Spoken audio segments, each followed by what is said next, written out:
All right, here we go again. Another adventure. Welcome back, Hungry Hunter. We're out here in the Boundary Waters again, targeting brook trout, lake trout, and whitefish. Right now, I'm pretty spent.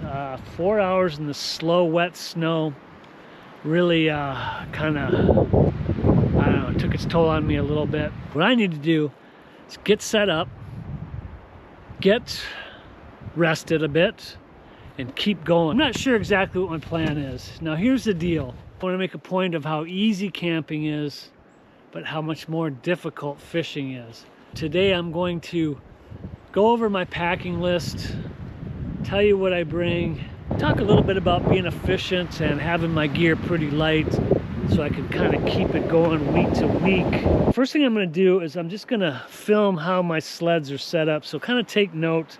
And then as I unpack them, I'll go into detail. The one thing I do have is everything tied down very well. No portaging today, but you just want to tie your stuff down. Food, cookware, warm gear, sleep system, tents, my fishing sled. So depth finder, tackle box, water bottle, scoop, bait. I got boots and a warm jacket, auger. I brought a couple of luxuries this trip, a chair and a big tripod. Also a little tarp in there. Packing list coming up, winter camping basics. Like I say, camping is easy, fishing is a ton of work.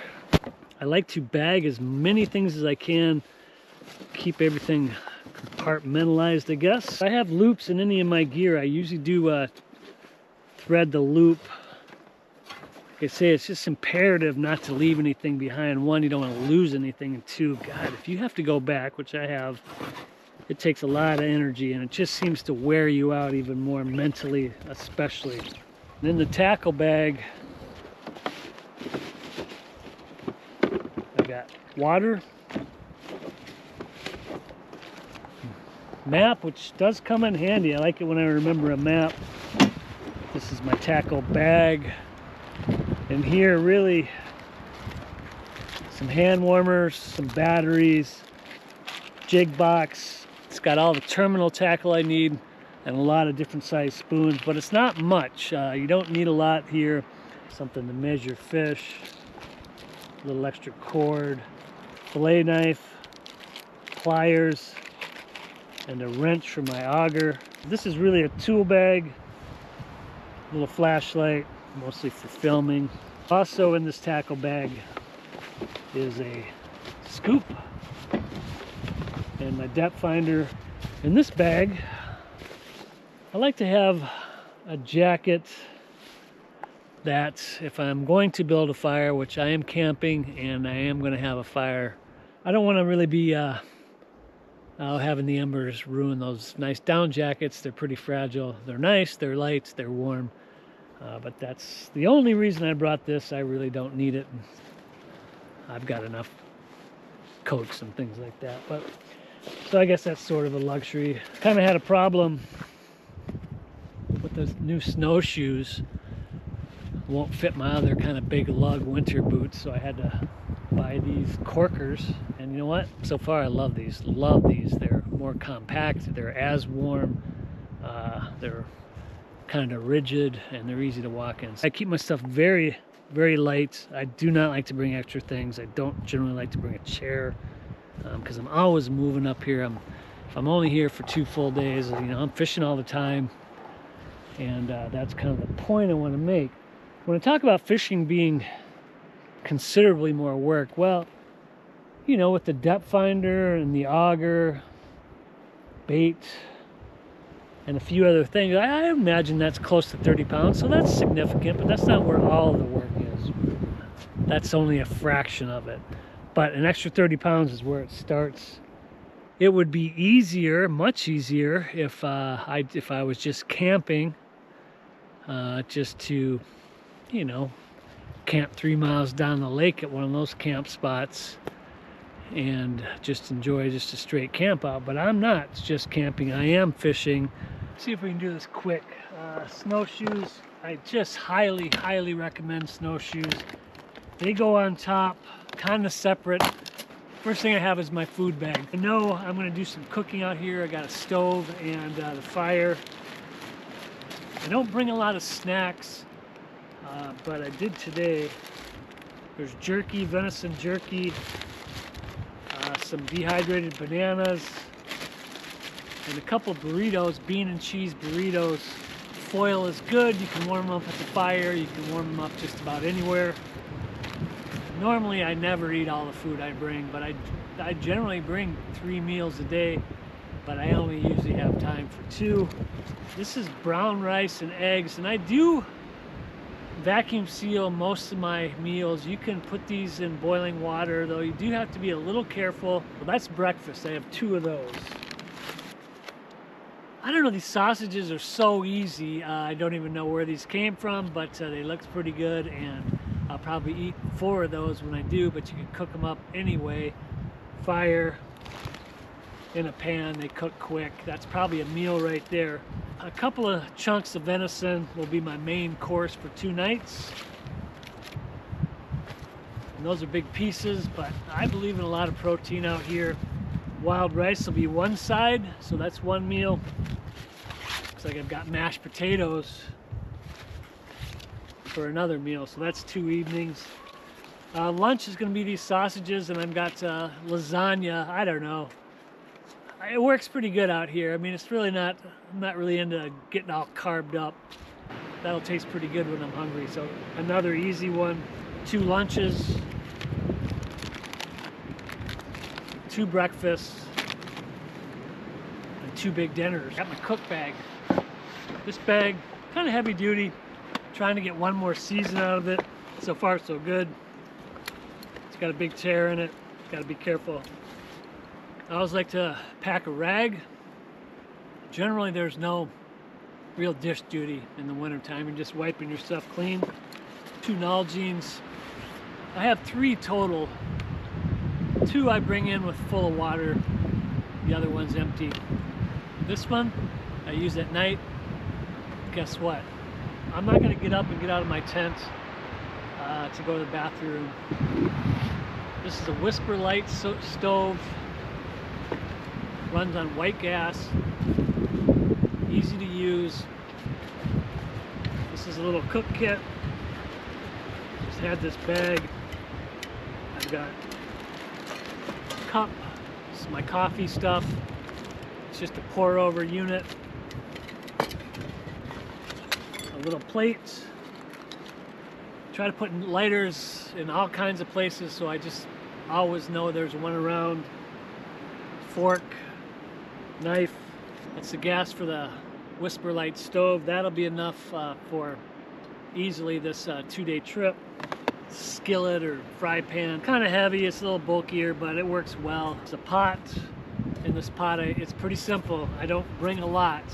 Salt, pepper, however much butter I have, oil, and there's 3 kind of herbal teas in there. Now I really like to pack everything exactly the same every time I come out, get used to it, can visualize maybe what I forgot or what I need, and then I can watch this video next year when I forget everything. This is my cold weather bag. Got down in here, so I like to keep my cameras as warm as I can. So that's where my camera bag goes. I always carry 1 extra, well, not always, but if I'm in here a little ways, I always carry 1 extra pair of clothing. I like a fresh pair of socks every day. I'm pretty firm on that one. In case of emergency, I got to get some dry clothes on. I've got wool clothes in here, so wool long underwear, a wool shirt, a pair of socks, and another wool shirt. And also in here is a hat. Let's just say I get wet for some reason and it's cold. Get in these dry wool clothes, get in your sleeping bag, and you got a chance. This is really just an emergency kit. I won't put these on at all, hopefully all year long. Extra hat, neck warmer, down jacket, extra mitts, real warm hat, and these are down leggings. This is my sleep system, my tent. These bags are soft, so anything that is flat I usually put underneath. I like this saw for that reason. Takes up very little space. Small shovel always comes in handy. This is my favorite style of tip up because it packs so nice. The fishing rods go in there as well. I don't like a tackle bag or a rod bag. All they do is gather water and ice, and they get heavy and bulky. They take up a lot of room. 4th season, 2 pound, 14 ounce backpacking style tent. Works great on top, the heavy duty down. Got a it's an insulated sleeping pad. It's a little bulky, it's a little wide, but it's comfortable. Now you got to have a decent winter bag. So this is a expedition style bag. Maybe not quite the best bag there is, but it's a good one. And since I cold camp, this is probably the most important piece of equipment that I have. I bring a small pillow. So it's the second sleeping pad. I try to keep it light, try to keep it fast and quick. So that's an easy camp. I'll set it up. While I'm setting it up, I'll get a little rest, and then hopefully I'll be rejuvenated enough to get fishing. So let's do that. There you have it. Maybe 10 minutes, and I'm pretty organized, real organized. Got a lot of options here. You know, hike up to the Brook Trout Lake. It's always a little bit of a workout, but I don't know, I probably got that in me. It's not too far of a ski across the lake. I also think I should put some time in over here for some whitefish. Maybe I can figure out this lake a little bit because there are tons of whitefish in this lake. I'd prefer if this wasn't, you know, strictly fishing channel. I think I got a lot more going on than just fishing. Though this trip we're gonna fish hard. Okay, we're fishing. Fishing in the wind again. Pretty beautiful day, no doubt about it. I kind of opted to stick close to camp. I'm going to put a tip up out a little deeper for lake trout. So it's a pretty good day for all that. Oops, there's a fish. Come on. Took it. Oh man, that'd be great.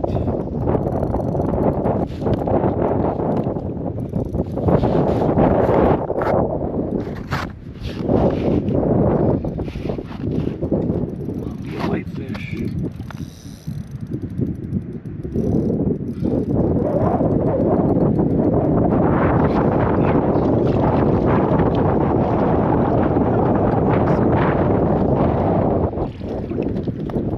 Nice pike. Darn it! That would have been so fantastic if that was a whitefish right away. Nice fish, but that's out of season.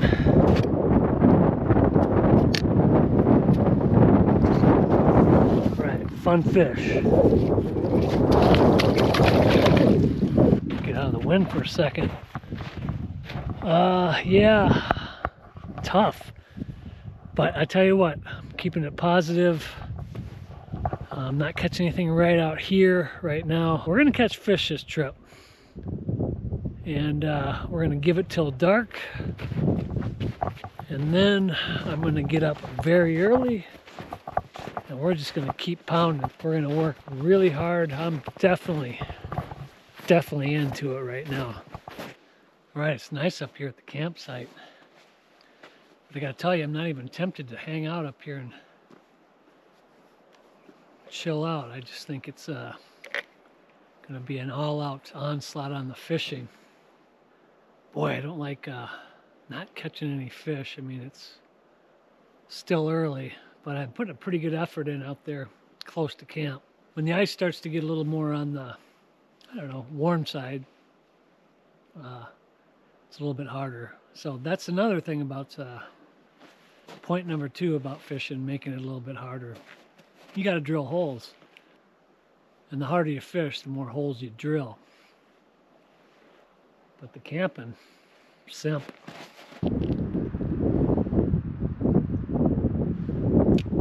Really good day today. Even though I didn't catch any fish, it was real physical. But I'm getting pretty used to that. I'm really looking forward to getting up early and getting going again. Kind of in the mood to fish here. Check this out. If I eat that whole thing, I'll be good for tomorrow. All right. Good morning. Another point I want to make about you know, how it's a little bit more difficult to fish. You know, if you were just camping, you could sleep in, stay comfortable for as long as you want, get up, build a fire, easy living. If you're going to be a hardcore fisherman, you got to be able to get up really early in the morning. I did rest pretty well last night, and we're ready to go today. I think my attitude's a little better. Definitely happy this morning, feeling really cheerful. So let's have a great day. And let's slay some fish. I am in the mood to catch something decent. You can almost guarantee every time that I'm going to deviate from my plan. I came up and over that mile-long portage. Wasn't too bad, took me a half hour. Walked out to the lake here where it got a little crusty, and I'm hoping that crust kind of sticks with me. And I'm going to ski the entire lake down here. I think it's probably 4 miles. I hope it's only 3. I'm going to head up to that brook trout lake where I caught some nice ones the other day. I could have easily just skied across the lake, a mile across the lake, got up a pretty short portage, and most likely caught my 5-year-old trout, probably 12, 13, maybe 14-inch fish. No problem, good eating size, but I don't know. I got all day. I think it's supposed to be pretty nice. We're making a major dash today. Having fun, attitude's good, feeling good, so let's get.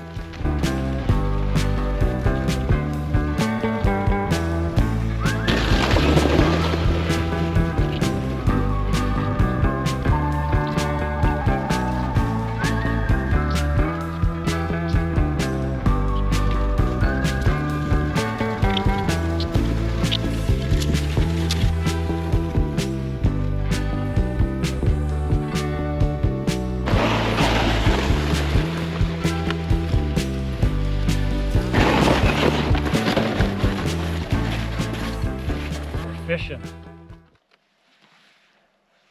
up on the old lake.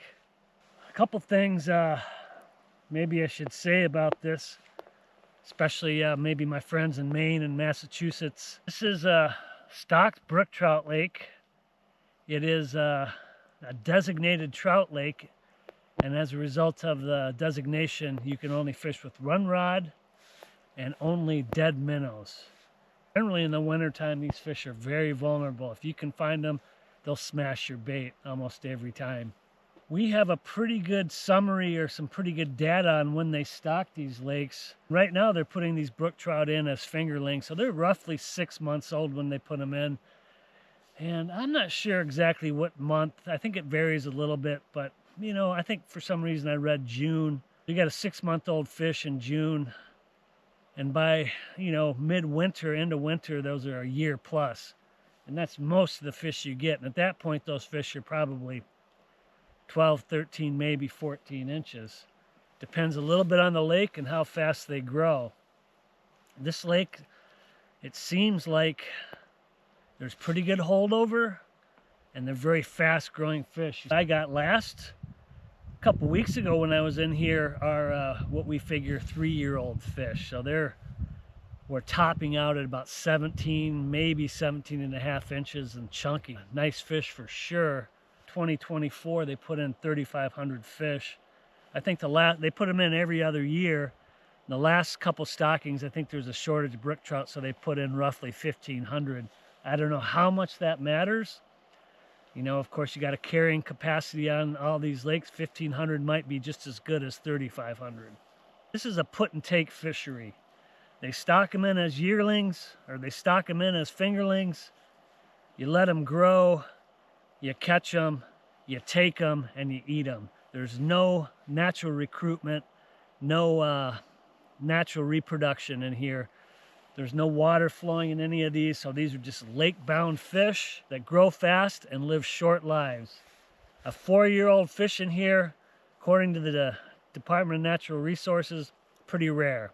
A 5-year-old fish, usually they've died of natural causes. There may be, and of course you're searching and hoping for an anomaly, one that might get to 5 years old. There could be a 5-year-old fish in here and it'd be a giant. I mean, I would assume that would be a 22, 23-inch fish. I kind of doubt there are anything like that in here.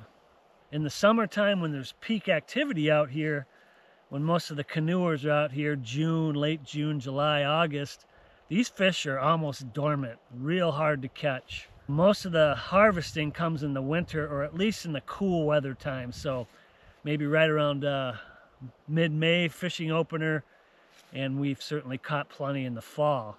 Most of the harvest is going to come right in the middle of winter when these fish are vulnerable. They put 1,500 to 3,500 fish in here. You get, oops, there's a fish, come on. Oh yeah.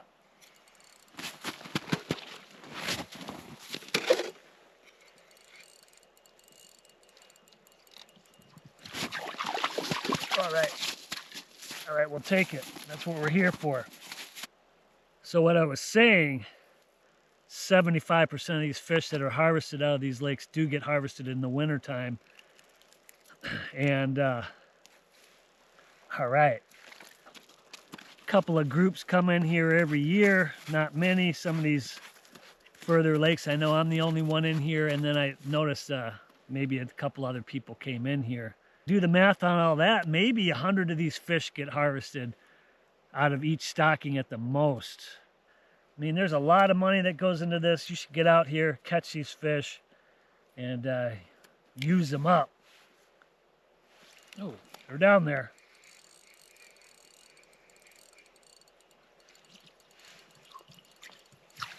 Oh, yeah. Come on, baby. That's a little nicer, too. All right.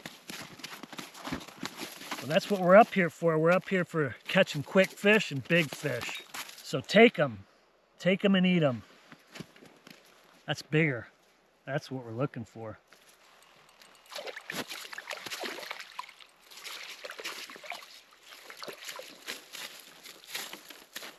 A couple other things I should mention. Regulations, you can keep 3 stream trout over 16 inches and 2 under 16. So five trout total. I'll have to measure this one. It's probably just under 16. So far I've got one just under 17 and one just over 15. Now this is a male. You can start to tell by how they kind of kype out like that. A lot of people kind of feel like the males aren't as good to eat. So if I was really convinced I was going to catch 5, I might let this go. But since I am really working hard today, not necessarily just brook trout fishing, I'm going to try to get my 5 as quick as I can and bolt out of here. God, this thing just came in and slaughtered that bait. I didn't even see him on the graph. All right, let's keep going. I really didn't want to move, take the time or the energy, but I did scoot across the lake. I'd like to get my 2 more so I can get on the move here. I do got a long trip back, so it would be nice to kind of get started on that. Okay, while I'm waiting for a few fish to come around, probably only give it another hour. I have 3 fish. Fished another spot, not for too long. Back here, hopefully a couple more come through. Can't give it all day. I think it's a good time. I've got some decent light to show you how I do my poke. You know, I buy these sleds, try to get them on sale when I can. Generally one of these, the way I do it, probably lasts me a season and a half. Of course, I just thread, paracord through, get it as tight as I can. A couple loops up top. I want to be ready to hook on other sled. Pretty adamant about this system. thread some cord through some PVC. I don't know, this stuff lasts a long time. I haven't had to worry about this. It's probably 4, 5, 6 years old. Never had to change this out. It's an old waste pack, I guess you'd call it, from an old backpack. Definitely very adamant about PVC for a lot of reasons. One, you can really have a lot of control when you're on these portages. It's really pretty vital not to let this thing get away from you. It can really exhaust you. A lot of mental energy if this thing's going all over the place. So if you're going down a pretty steep hill, you can get behind it. That's nice. A lot of times when you're going down shorter inclines, you can choke up on it. Gives you a lot of control. I like that. And if you have it strapped to you, sometimes you can use it as a brake as well. That is the key to the Polk. Looks like that's what we're going home with. Those are some nice fish, no doubt about it. 5 would have been better, but that's a start to our stringer. Some good meaty fish. I think I'd rather have 3 of these big ones than 5 of those kind of skinny yearlings in the other lake. Not to say that's all that's in there, and we might hit that lake on the way out. We're going to keep working, keep trying to add to this stringer. So let's get going. Phew! Feeling pretty good. Took advantage of the conditions. They were pretty good, and I was moving along nearly at the end of this lake, further than 3/4 of the way. Ran into a nice guy on the way out here, older than me, still getting it done. He was on kind of a major day trip himself. I'm not lying when I say this is a good activity if you want to keep yourself young and keep the rust off. I'm gonna cook myself some breakfast. Fish for these lake trout for at least an hour. Not super equipped for Lakers. Old Dave had a nice one sitting next to him. I'm hoping I have the energy to hit that whitefish lake.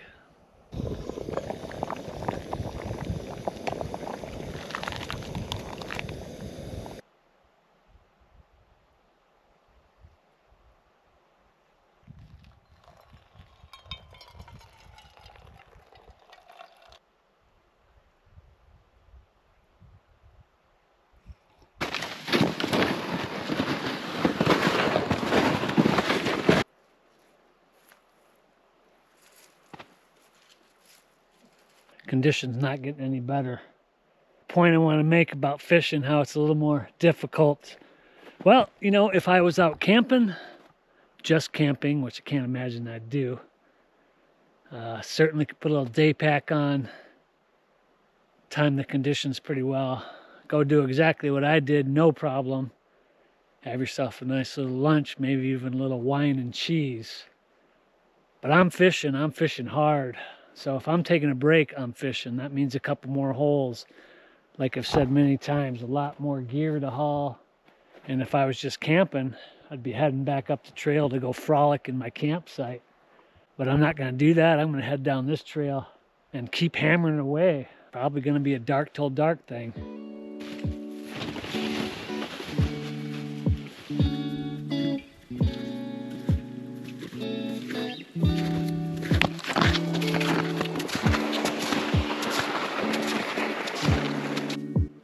Okay, we're white fishing. I am 2.5, 3 miles from camp. I'm pretty sure about that. And I'm spent right now, so I'm gonna take as much time as I can here to recover, get hydrated, see if I can't pick up a couple of these. I think the key is just keep jigging, keep searching. Shoot. There are big pike in here, and I just had one on. God, that was a heavy fish. I didn't have it on for very long before he bit me off, but a lot of weight to that one. Sure wasn't a whitefish. Okay, that's it for this old dog. I'm wiped. Just one pike on the line, haven't marked anything. Don't quite have the gumption or mostly the stamina to fish for another hour up to twilight. For me, the priority always out here is fresh air and exercise, and I got it and then some today. Tons of fresh air, covered a lot of ground today. Really happy about it. Kind of wish I would have got lucky and caught a few more fish. I got a pretty nice little stringer of brook trout out there, and that was a fun ski. What a fun day. Boy, the Boundary Waters, it's a great place to be in the winter.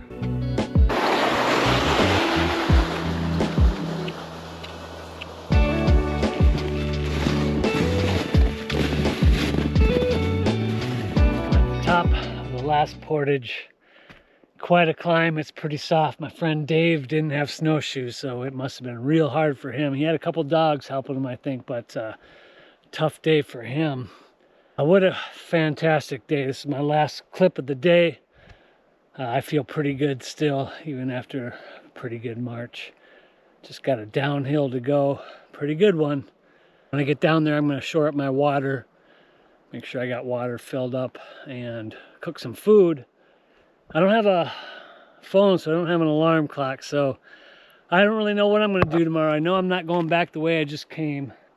One of the hardest days, or one of the most demanding days I've had out here, at least in a while. So I don't know. I don't really embellish much out here, I don't think. And I'm not kidding around when I say this one was a pretty full day. I'll see you tomorrow. All right, good morning, everybody. Pretty easy night last night. Didn't sleep great. Never do. The wind was just howling.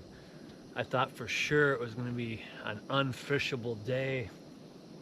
It blew all night, and looks like it's calmed down quite a bit.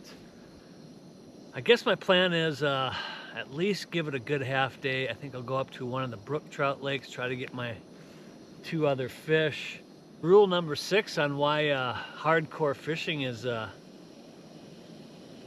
quite a bit more difficult. All the time you spend up here scouting, getting used to your techniques and figuring some stuff out. I mean, I know YouTube and things like that really help, but there's no substitute for getting out yourself. Just one more thing that you got to consider if you're going to be a Boundary Waters ice fisherman, which I think you should be, because you know, the fish are just so much better in here, bigger, more plentiful. All right, I'm gonna roll up my stuff after my second cup of coffee here and get on the lake and get fishing.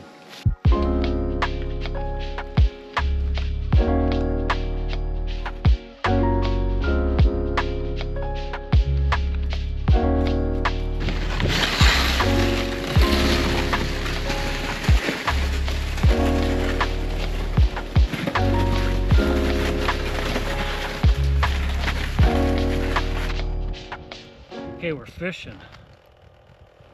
Made the climb up to this brook trout lake. It's gorgeous up here. I think I'll give this a relatively decent shot. Fishing this outflow to start, probably fairly quickly. I'm going to head to the other side and get out of the wind. It's a little brisk today, but not too bad. The sun is really warm. Gorgeous day. We got 2 fish to catch. I know that there's a few nice ones left in here from what I hear.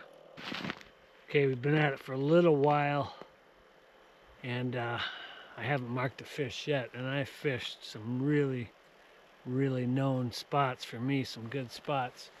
Outflow area, Beaver Lodge over here, off a sharp break, just perfect. So sharp breaks, big trees, and beaver lodges and outflows, tried them all. Haven't marked a fish yet. Tough year up on this lake, I think. So I'm not gonna give it a whole lot of time, another half hour, then I'm gonna bolt out of here.